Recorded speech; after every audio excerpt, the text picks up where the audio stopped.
Good morning all the students, how are you? कैसे हो?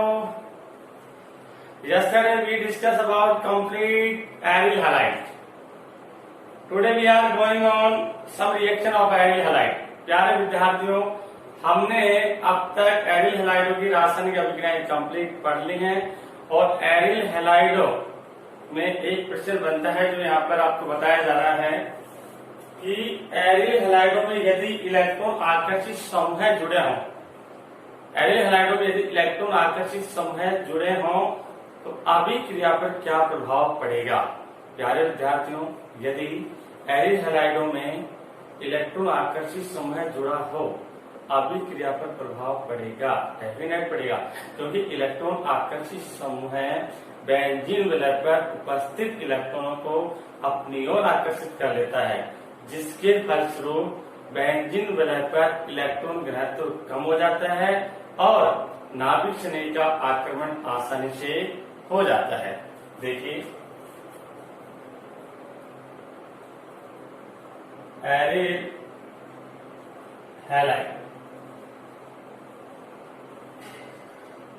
ठीक है। एरिल हैलाइडों की अभिक्रिया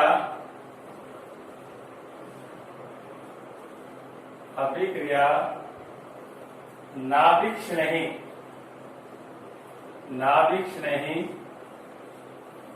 द्वारा प्रतिस्थापन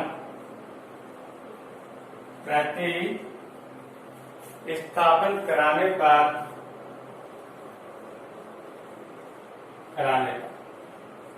कंडीशन नंबर 1, यदि आर्थो तथा पैरा स्थिति पर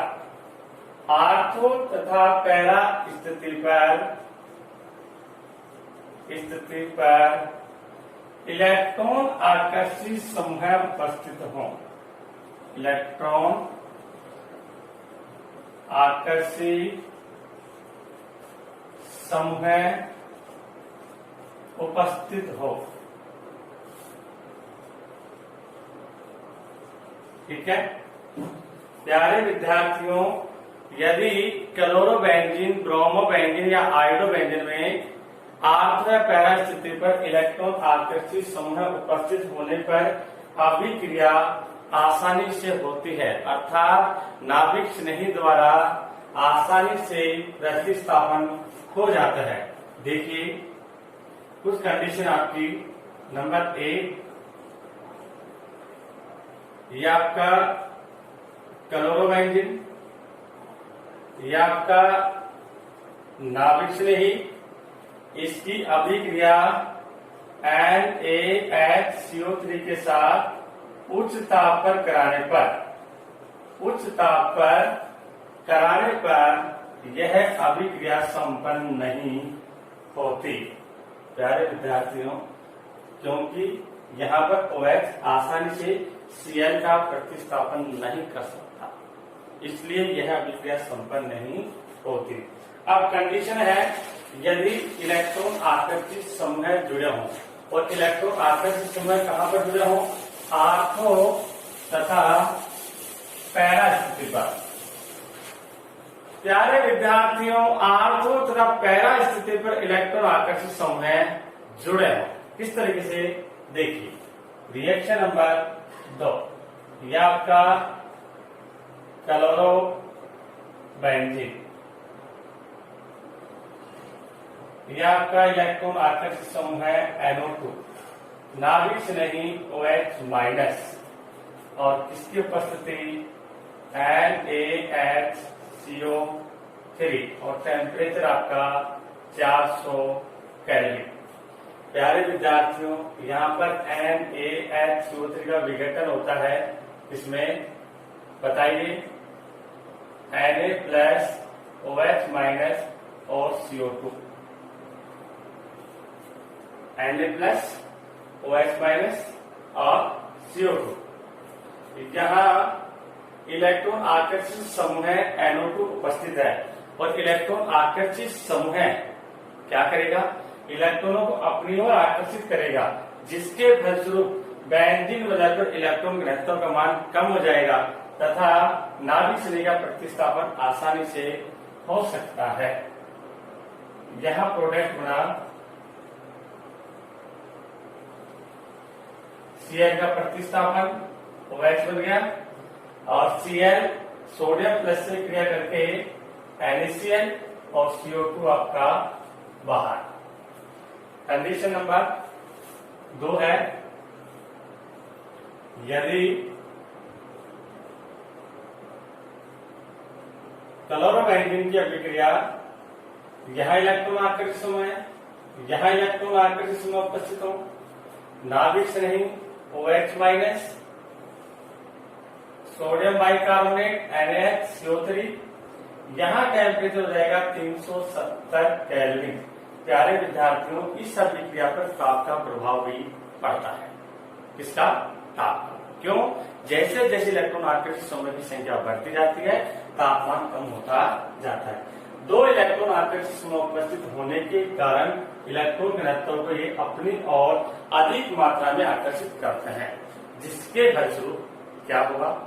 बेंजीन वलय पर इलेक्ट्रॉन घनत्व का मान कम हो जाएगा और नाभिक श्रेणी का आक्रमण आसानी से हो जाता है।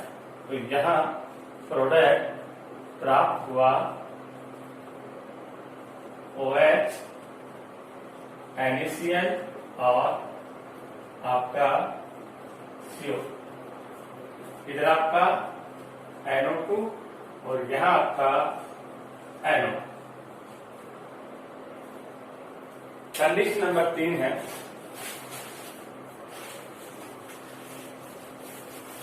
यदि इलेक्ट्रॉन आकर्षित समूह है यहां उपस्थित हो, इलेक्ट्रॉन आकर्षित समूह है यहां पर उपस्थित हो और इलेक्ट्रॉन आकर्षित समूह है यहां पर उपस्थित हो। अब इलेक्ट्रॉन आकर्षित समूह की संख्या कितनी हो गई? 3। अब इलेक्ट्रॉन आकर्षित समूह की संख्या जैसे जैसे बढ़ती जाती है अभिक्रिया का तापमान कम होता जाता है। ऐसा क्यों? क्योंकि इलेक्ट्रॉनों को अपनी ओर अधिक मात्रा में आकर्षित करते हैं, जिसके फलस्वरूप बेंजीन वलय पर इलेक्ट्रॉन घनत्व का मान कम हो जाता है और नाभिक श्रेणी का प्रतिस्थापन आसानी से हो जाता है। यहाँ से क्लोरीन हट जाता है और अभिक्रिया प्राप्त होगी पिक्रिक अम्ल, जिसे हम कहते हैं 2,4,6 ट्राइनाइट्रोक्विनोल NO2 NO2 NO2। बाहर आपका निकल गया NaCl और CO2। प्यारे विद्यार्थियों, NaCl CO2 प्रत्येक स्थान पर एक इसमें टूट गया Na+, OH- और CO2। ठीक है, Na+, OH- CO2। OH कौन सा है? ये वाला। क्लियर? तो ये विशेष ध्यान रखने की बात है कि एरिल हैलाइडों में इलेक्ट्रॉन आकर्षित समूह की संख्या बढ़ने के साथ साथ अभिक्रिया आसानी से होती है। इसका स्पष्ट कारण है कि बेंजीन वलय पर इलेक्ट्रॉन घनत्व का मान कम हो जाता है और यह नाभिक श्रेणी द्वारा आसानी से प्रतिस्थापित हो जाती है। ठीक है प्यारे विद्यार्थियों, यहाँ तक यह टॉपिक आपके बिल्कुल क्लियर हो चुका। इसी क्रम में हम आगे बढ़ते हैं।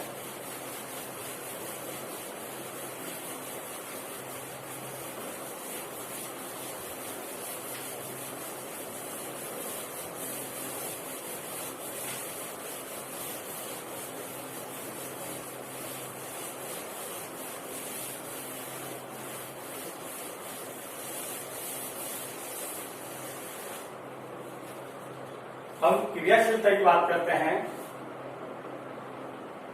क्रियाशीलता का क्रम कि आपके सामने 3 एग्जाम्पल है, एरिल हैलाइड, एल्किल हैलाइड और बेंजेलिक हैलाइड। एरिल हैलाइड,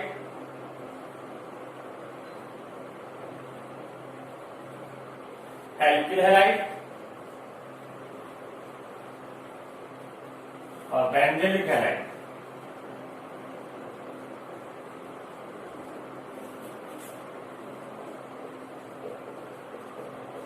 इनमें सबसे ज्यादा क्रियाशील बेंजेलिक हैलाइड, उससे कम एल्किल हैलाइड और सबसे कम एरिल हैलाइड।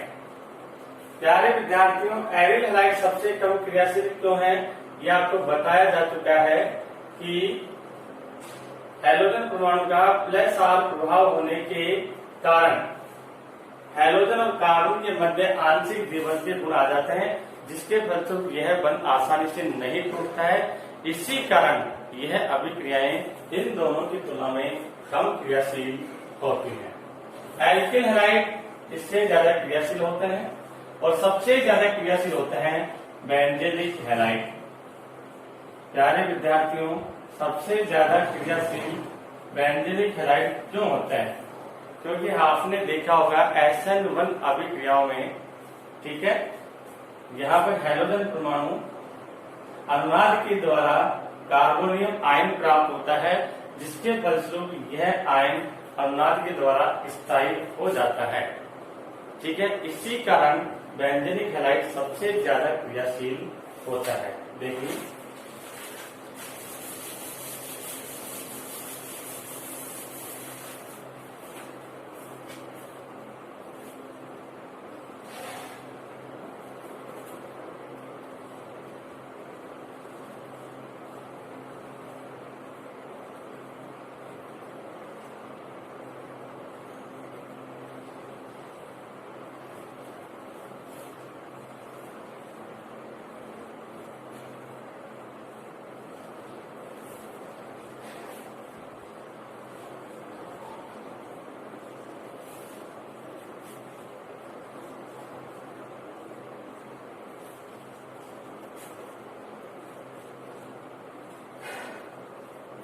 प्यारे विद्यार्थियों, यहां से आपका क्या निकल गया? CH2Cl। क्या निकल गया? CH2Cl में 2 इलेक्ट्रॉन हैलोजन लेकर बाहर निकल जाता है और यहां पर हमें प्राप्त होता है कार्बोनियम आयन CH2+। ठीक है, और आपकी पोजीशन ये है। अब ये कार्बोनियम आयन अनुनाद के द्वारा स्थायी हो जाता है। किसके द्वारा? अनुनाद के द्वारा क्या हो जाता है? स्थायी हो जाता है। देखिए किस तरीके से कि देखो, ये 2 इलेक्ट्रॉन मिलकर क्या बनाएंगे? डबल बंध। जैसे ही यहां पर डबल बंध होगा, यहां कौन सा आवेश आ गया? पॉजिटिव। अब इस पर नाभिक शनि का आक्रमण आसानी से हो सकता है कि नहीं? बिल्कुल हो सकता है। आगे देखिए, आगे पोजीशन इसी प्रकार, ये 2 इलेक्ट्रॉन मिलकर क्या बनाएंगे? डबल बंध। ये क्या होगा आपका? पॉजिटिव। ये आपका CH2। आगे पोजीशन, ये 2 इलेक्ट्रॉन मिलकर क्या बनाएंगे? डबल बंध। ये आपका पॉजिटिव। ये पोजीशन ऐसे की ऐसे। अब ये 2 इलेक्ट्रॉन मिलकर क्या बनाएंगे? डबल बंध। और स्ट्रक्चर क्या बन गई? देखो, स्ट्रक्चर बन गई, ये आपका डबल बंध हो गया और ये बन गया आपका CH2+। तो प्यारे विद्यार्थियों, कार्बोनियम आयन अनुनाद के द्वारा स्थायी हो जाता है। यही कारण है कि बेंजीलिक हैलाइड सबसे ज्यादा क्रियाशील होते हैं, उससे कम एल्किल हैलाइड होते हैं और सबसे कम एरिल हैलाइड होते हैं। तो उम्मीद है यहाँ तक आपको यह वीडियो बिल्कुल कंप्लीट समझ में आ गया होगा और नेक्स्ट वीडियो में मुलाकात करते हैं। तब तक के लिए जय हिंद, जय भारत। घर पर रहें, स्वस्थ रहें, ठीक रहें। Thanks so much.